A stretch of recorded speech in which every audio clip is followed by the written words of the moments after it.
My sister tried to have me declared legally dead to inherit our father's fortune, but she forgot one crucial detail. I was the one who taught her how to forge signatures. The irony of that fact wasn't lost on me as I stood in the cold, fluorescent glow of a 24-hour copy center, watching her commit the very crime I'd once shown her how to perfect in our sun-drenched childhood kitchen. It all started 6 months ago, on the evening of our father's 65th birthday. The air in his old, sprawling, Tudor-style house was thick with the scent of roasted meat, old books, and expensive perfume, a familiar, almost comforting combination for our family gatherings. Fiona, ever the diligent daughter, was flitting around like a social butterfly, refilling wine glasses, laughing a little too brightly at our aunt's stale jokes, and adjusting the placement of a cheese platter with surgical precision. I, Alex, was leaning against a heavy oak mantelpiece, watching the scene with detached amusement. Our relationship had always been a cordial truce, built on a foundation of shared childhood memories and a mutual, unspoken agreement to avoid discussing the one giant, unspoken thing that stood between us, the vast, sprawling empire of Dad's money. We weren't always like this, these two polite strangers bound by blood and history. Before Mom died 5 years ago from a sudden, brutal aneurysm that stole her from us between one heartbeat and the next, we were a genuinely happy, normal family. Dad, a self-made real estate mogul who clawed his way up from nothing, was a driven, sometimes distant provider. Mom was the warm, grounding, fiercely loving heart of our home. Fiona, 3 years my senior, was the bossy, protective, and occasionally resentful big sister. I was a creative, dreamy younger brother who preferred sketching in the margins of his textbooks to discussing balance sheets. But Mom's untimely death didn't just leave a void. It cracked the very foundation of our family. Dad retreated into his work, becoming more distant, more brittle, and, frankly, more obsessed with his legacy and the immortality it promised. Fiona, in turn, became fiercely territorial, positioning herself as the sole, legitimate heir to his empire, both moral and financial. She joined the business, becoming his right hand, absorbing his philosophies and his prejudices. I took a different path, following my passion to become a successful graphic designer, a career Dad quietly viewed as a nice hobby, but not a real man's work. The distance between Fiona and me grew year by year, filled with polite texts, obligatory holiday appearances, and the careful avoidance of any topic of substance. The true turning point, the moment the first domino fell, came after the birthday cake was cut and the coffee was served. Dad, with a glass of 25-year-old scotch in hand, stood by the fireplace and made a casual announcement that froze the room solid. "I'm not getting any younger," he began, his voice still commanding, cutting through the comfortable chatter. "I've been thinking a lot about legacy, about continuity. I've asked my lawyers to draw up the final, unalterable version of my will.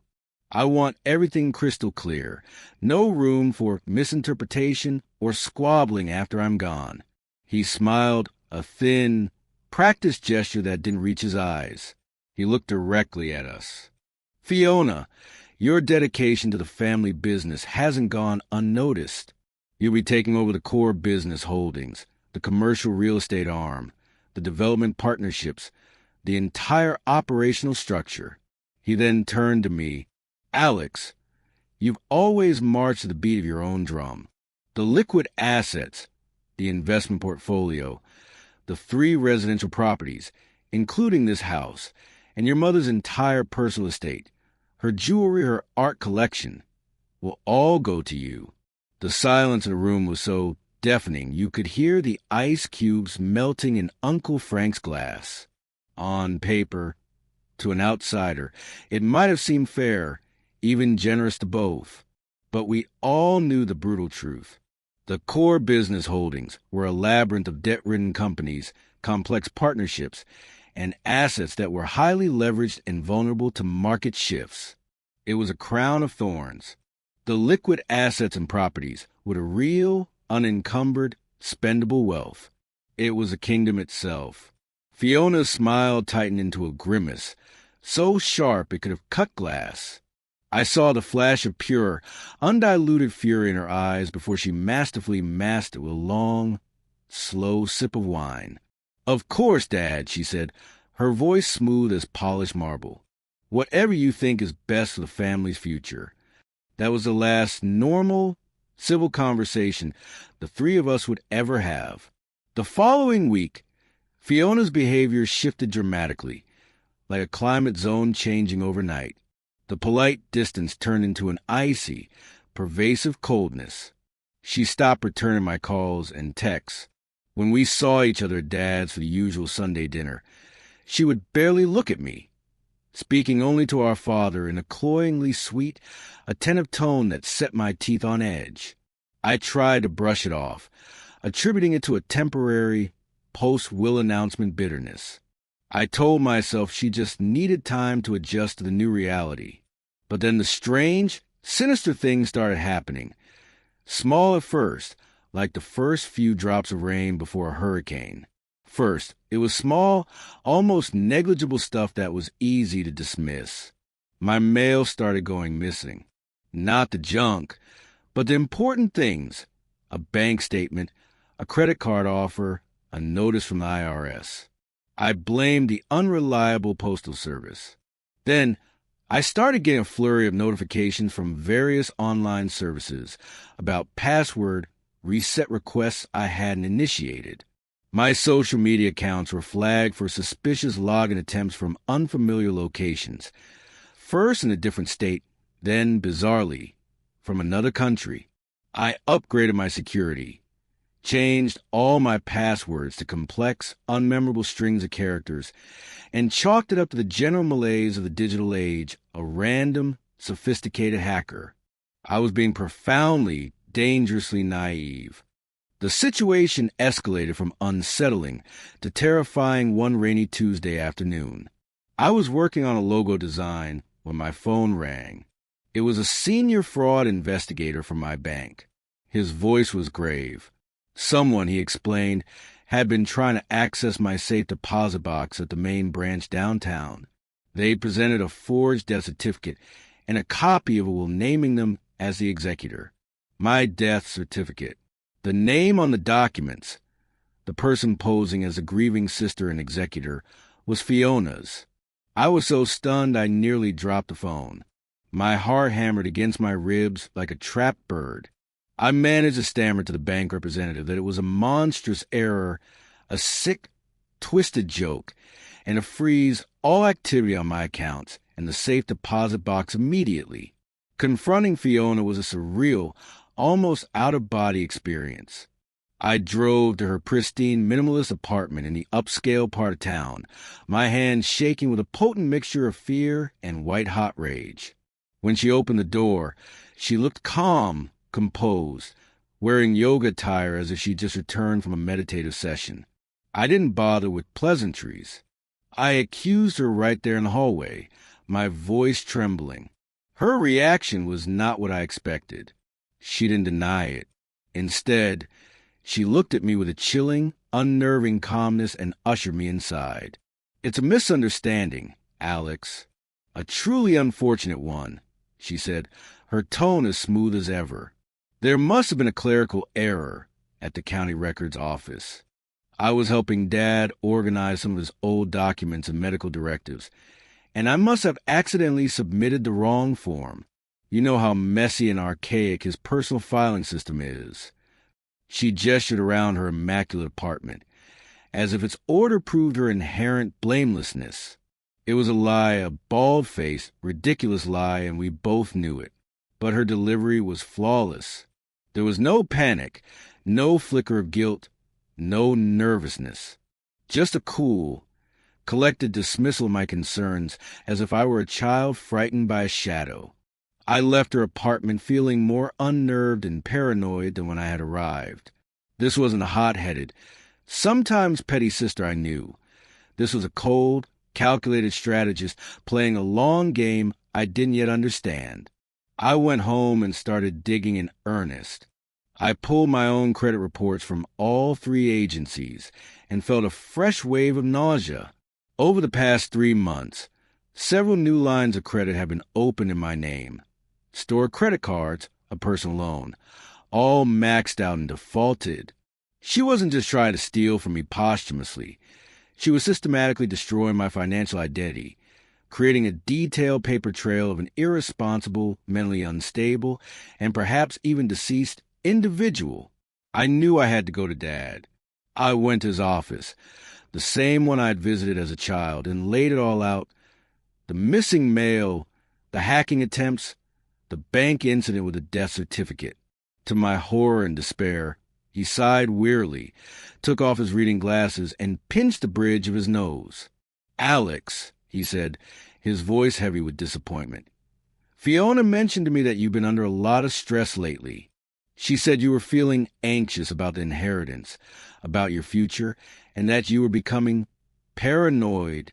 She even showed me some of your erratic concerning social media posts from the last few weeks." I was floored. The login attempts from those unfamiliar locations weren't just a spy. She was posting as me, carefully crafting a digital persona of a mentally unstable, financially reckless man on the brink of collapse. My own father was looking at me not with concern, but with a deep, pitying sadness. Fiona had not only built a cage around me, she had convinced the one person who could free me that I was the one who was crazy. I felt utterly and completely trapped. The walls were closing in.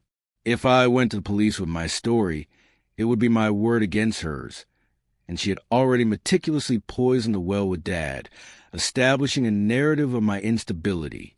I spent the next few days in a fog of despair, feeling like I was drowning in a sea of her lies. That's when I remembered it. The one thing she had overlooked in her flawless, malicious plan. When we were teenagers, Fiona had a phase where she forged Mom's signature to get out of school for fake dentist appointments. She was terrible at it. Her hand too stiff, her lines too deliberate. I, however, had a natural, almost eerie talent for replication. I could mimic any handwriting after studying it for just a few minutes. I spent a whole summer teaching her the nuances of pressure, flow, and spacing, how to capture the soul of a signature, not just its shape. I was the master forger. She was the impatient, mediocre apprentice who never quite got the finesse right. This memory was my lifeline, my single, shining clue. All the documents she was creating, the death certificate, the will, the loan applications, would have her clumsy, overthought forgeries of my signature on them. But I needed more than just a hunch. I needed irrefutable, undeniable proof. I needed to catch her in the act. To do that, I had to make her feel safe, to make her believe she had already won. I devised a desperate, high-stakes plan. I pretended to have a full-blown mental breakdown. I called Dad, my voice cracking with manufactured sobs, saying I was overwhelmed with work, with the pressure of the inheritance, with life itself. I told him I was disconnecting completely, going on a silent, strict meditation retreat in a remote location for a month with no phone, no laptop, no internet access. I knew Fiona would be monitoring my communications, so I had to make it utterly convincing. I even enlisted a trusted friend to post a single, cryptic, taking a break from everything. Need to find my peace. Goodbye for now. Post on my social media accounts, which I knew would be the final piece of bait to lure her into a false sense of security. I didn't go to any retreat. I packed a bag, withdrew a decent amount of cash, and checked into a cheap, anonymous motel on the other side of town, paying by the week. I began my surveillance. Every evening, I would park my car a block away from her apartment building, shrouded in darkness, watching her windows, tracking her movements. It was monotonous, soul-crushing work. For 2 solid weeks, nothing out of the ordinary happened. She went to work. She came home. She ordered takeout. I was starting to doubt my entire plan, wondering if I was the one who was truly losing my mind. Then, on the 17th night, at nearly 1 a.m., I saw the lights in her apartment go out, and a few minutes later, she emerged, dressed in dark jeans and a hoodie, carrying a small, sleek laptop bag. This was different. This was clandestine. She got into her car and drove, not towards the city center, but to a 24-hour printing and shipping store in a nearby strip mall. My heart hammered in my chest, so hard I could feel it in my throat. This was it. I gave her a minute's head start.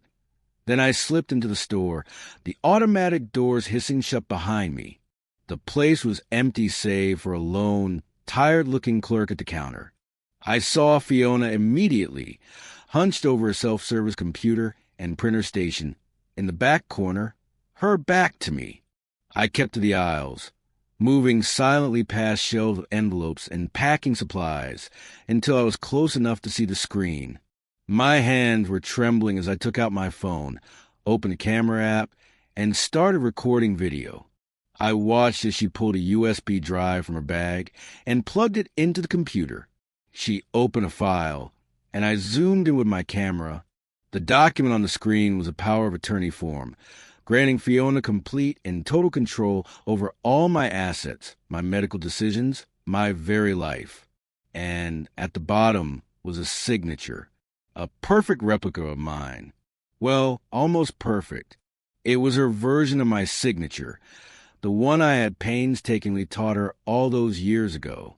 It had the same basic shape and flourish, but lacked a fluid, unconscious confidence of my own. The starting curve was too hesitant, the tail of the X too forced. It was the signature of a careful forger, not the effortless scrawl of the original. She printed several copies, the machine whirring softly in the quiet store. Then she clicked on another file. This one made my blood run cold, and a cold sweat break out on my forehead. It was an application for a life insurance policy, a very, very large one, taken out in my name, with her as the sole, uncontested beneficiary. The scale of her plan became horrifyingly clear. She wasn't just after the inheritance. She was planning to monetize my very existence, and then end it. As she gathered the freshly printed, still warm papers from the tray, I stepped out from the shadowy aisle.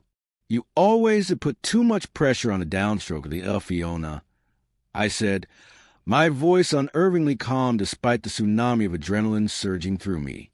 It makes the top loop look pinched. I must have told you that a dozen times. She whirled around, her face a perfect, frozen mass of sheer terror and shock. The printed papers fluttered from her hands, scattering across the grimy linoleum floor like fallen leaves. Alex, what are you doing here? I thought you were away. Her voice was a strained whisper. Collecting evidence, I said, holding up my phone, the red recording light glowing like a malevolent eye in the dim light. I have it all. The power of attorney, the life insurance policy. You weren't just trying to have me declared dead, were you? That was just phase 1, a test run.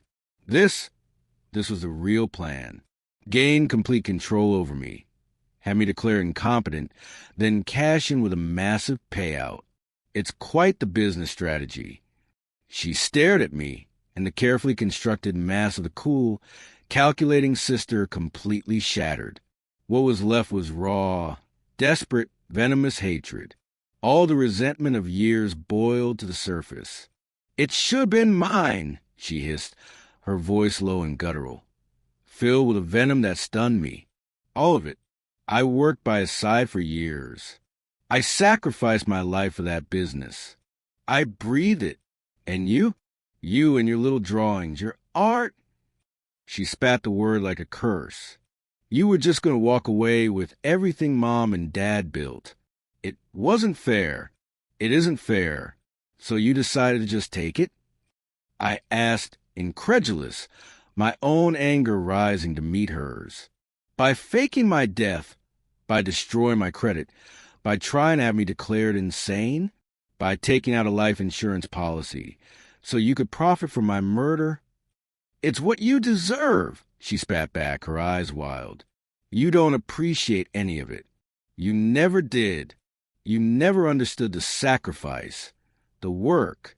You just float through life, and everyone hands you everything. I didn't argue with her anymore. There was no point. The sheer, unhinged madness in her eyes was all the confirmation I needed. This wasn't just about greed.